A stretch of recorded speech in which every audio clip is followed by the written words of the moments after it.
Hi everyone, my name's Katie and welcome to my series of videos about pregnancy and the early stages of motherhood and all the trials and tribulations that you might be getting onto within that time.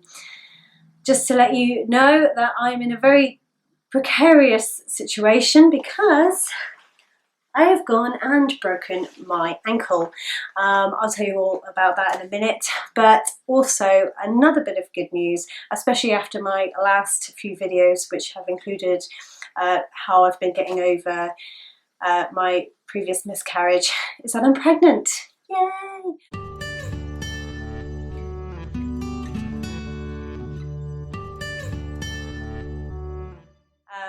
I am currently 14 weeks pregnant, which was a bit of a shock because we had our scan last week and I'm actually measuring a week ahead of my calculations. So I thought it was 12 weeks, but the scanner turned around and said it's actually a week more. So I'm actually was 13 weeks at the time, which has brought my due date forward. So I feel like I've kind of lost a week of like getting ready for this, but here we are. So we are now 14 weeks pregnant and it's been a completely different pregnancy, as you can imagine.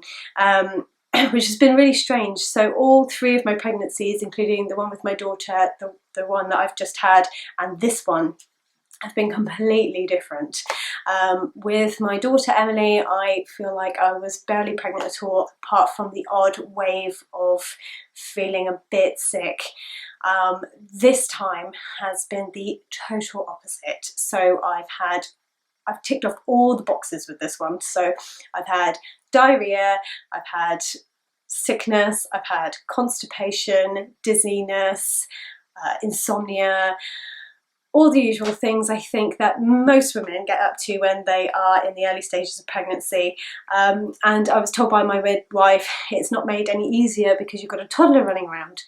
So in this particular case, it was really not made easier because, as I've previously mentioned, I've broken my ankle, I've had a toddler, it's been Christmas time, and I've had pretty yucky morning sickness.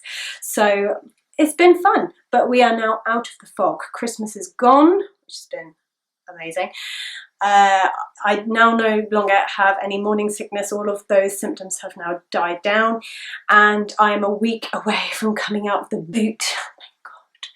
So today what I'm going to do is talk to you about different ailments and sicknesses or things that you might find yourself coming across which have nothing to do with your pregnancy. You might be getting ill in other ways, and how you might find these challenging whilst being pregnant. So with my ankle, I was actually running, yes, I know, that dreaded exercise. I know previously I've said in one of my other earlier videos, running is part of my every week.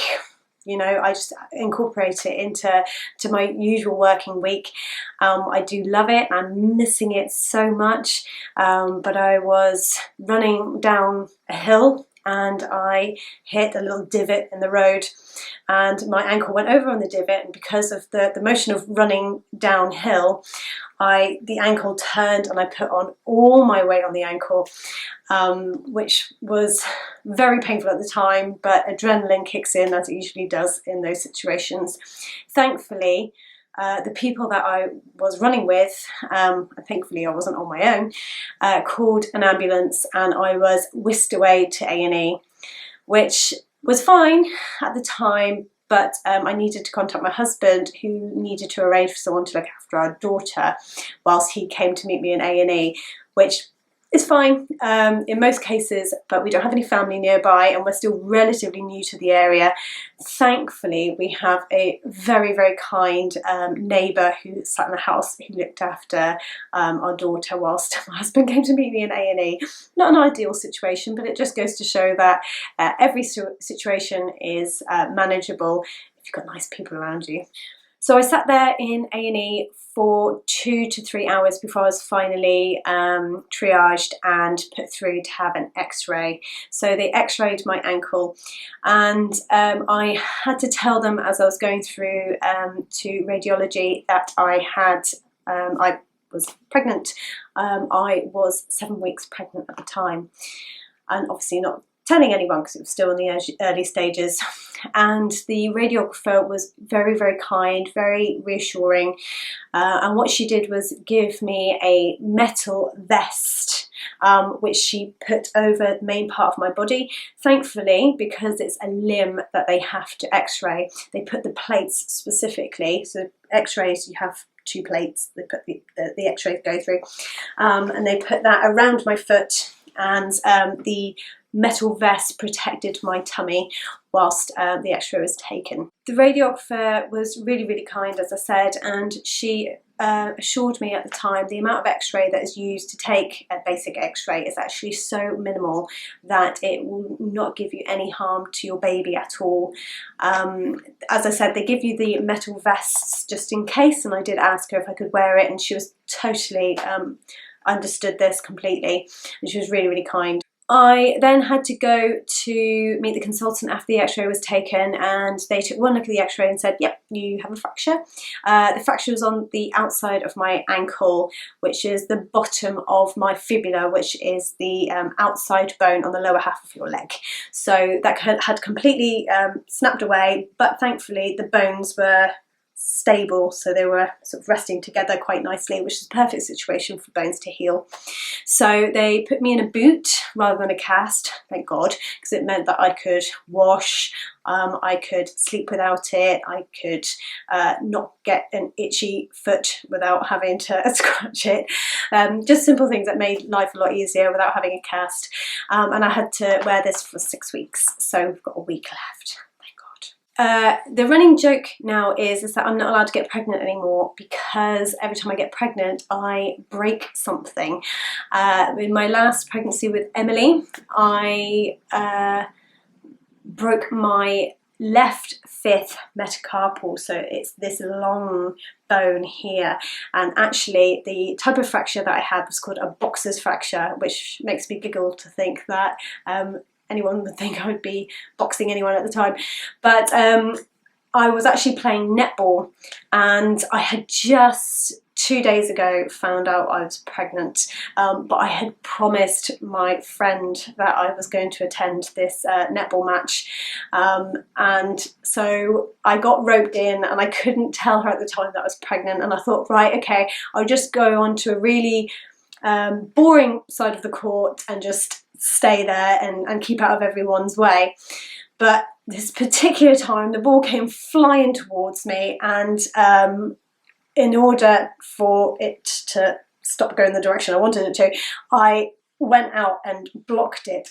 And I think in blocking it I hit the ball at a certain angle, and lo and behold, it was fractured. So I actually managed to drive home with the gear stick on that side, and by the time I got home my hand was about 4 times the size. So again, similar to this time, straight to A&E. Thankfully we didn't have a toddler at the time to have to worry about, and then we sat there for A&E until they had to have x-rays, and exactly the same thing happened then. They gave me the metal vest to put over my tummy, and they just took a series of x-rays, and it was absolutely fine. Unlike this time though, unfortunately, with the type of break that I had in my hand at the time, so instead of the bones lining up like this, they were heading in separate directions, so they needed to line up the bones again in order for them to heal up properly. And the consultant at the time in the fracture clinic said that I ideally needed an operation to straighten them, but because I was pregnant I couldn't. So the general rule of thumb, excuse the pun, is that general anaesthetic is not advised unless it's totally necessary and the mother and baby are under life-threatening conditions. So general anaesthetic, as I mentioned, is generally tried to be avoided until after the mum has given birth to the baby. So it was just one of those things. At the time they said, no, we're not going to do it, but we're going to try something called manipulation, which means that what they did was they tried to move the bones together whilst I was awake, and by sort of move my hand in certain directions, and then they cast it really, really quickly. And what they do is then set the bones in a certain way. All I can say about this is that if you have gas and air handy, use it. I didn't, and I almost passed out. It was horrendous. But if it means not having general anaesthetic, and if it means that your bones heal up well, then it's just one of those things that had to be done. But we got through it, and I'm happy to say now that after 6 weeks of being in a cast with my hand and having some hand physiotherapy, my hand is totally fine now. So I'm able to drive, able to do everything. Thankfully I'm right-handed, so my left hand is a bit void, but I'm not allowed to do things like if I wanted to do boxing. That's not great, and lifting heavy things can sometimes, you know, heavy shopping bags and things sometimes catches it at a certain angle, but generally it's fine. So these things can be sorted without having operations when you're pregnant, so don't panic. So I've already mentioned X-rays are safe during pregnancy, and we touched on general anaesthetic, which is generally avoided during pregnancy, all through pregnancy. Local anaesthetic, however, is actually safe in certain doses and using certain local anaesthetics. So if you need an operation done and you have the option of using a local anaesthetic, don't panic, it can be done. As I said, they will adjust the dose and speak to the consultant or the doctor doing it at the time, and they'll be able to explain what they're doing and why it needs to be done. One thing I will say for things like wounds, if you've got like a big burn or a quite deep cut, you should heal up absolutely fine with pregnancy. It's not a problem. Just take care if you've got some wounds that might need special dressings. Some dressings are impregnated with iodine and things like silver, which might be a good idea to check the packaging and make sure they're safe for pregnancy before you use them on your skin. But generally, most of them should be absolutely fine. Things like sterile gauze or a nice clean dry dressings should be absolutely fine with use for pregnancy, so don't panic. Another thing with healing wounds is that you've got to make sure you've got plenty of zinc and iron in your body to help heal the wound. These things can get low during pregnancy, but they tend to also be things that are in your pregnancy vitamins that you take every day, so just make sure that you're keeping on top of them. With your visits to the midwife, a few of them, they might take a few vials of blood and they'll test for things like iron levels. So if they come back to you and say your iron levels are low, which is really, really, really common, don't panic. They will just give you some iron tablets to take throughout your pregnancy. One thing though I will say with iron tablets, because I've had to take them myself unfortunately, is that one, they can turn your poo black, which no one told me at the time, so I start to panic.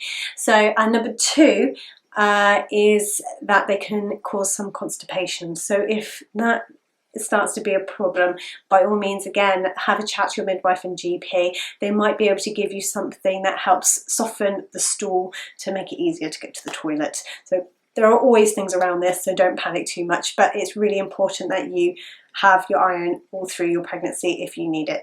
Finally, antibiotics. So again, antibiotics are sometimes completely necessary during pregnancy. Again, if they're always avoided now unless they're 100% necessary in all scopes of medicine. So doctors are really, really reluctant to give out antibiotics willy-nilly because of antibiotic resistance. But if you really, really need to have antibiotics during pregnancy, generally these are very safe to take. There are a lot of antibiotics that are safe, including many of the penicillins.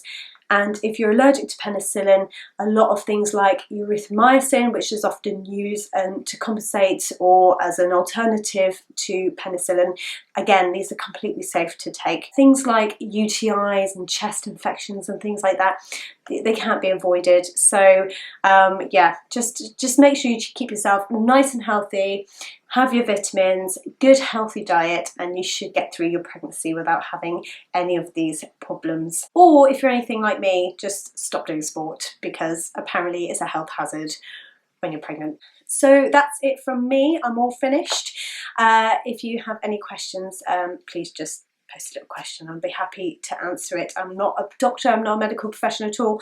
So these are just things I've found out during being pregnant and things I've experienced from doing it myself and witnessing it myself. So but yeah, by all means, if there's any questions about how I managed to get through dealing with a toddler with a broken foot, or how I managed to have morning sickness with a broken hand, then by all means I'm more than happy to answer your questions. So next time I'll let you know how my pregnancy is going.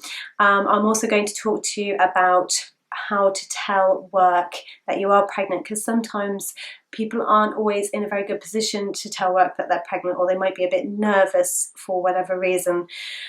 To be honest, it's always going to be a tricky conversation to have. 9 times out of 10 it's a reason to be happy and celebrate your pregnancy, but this might not always be the case. So we'll talk about that next time. Okay, thanks, bye.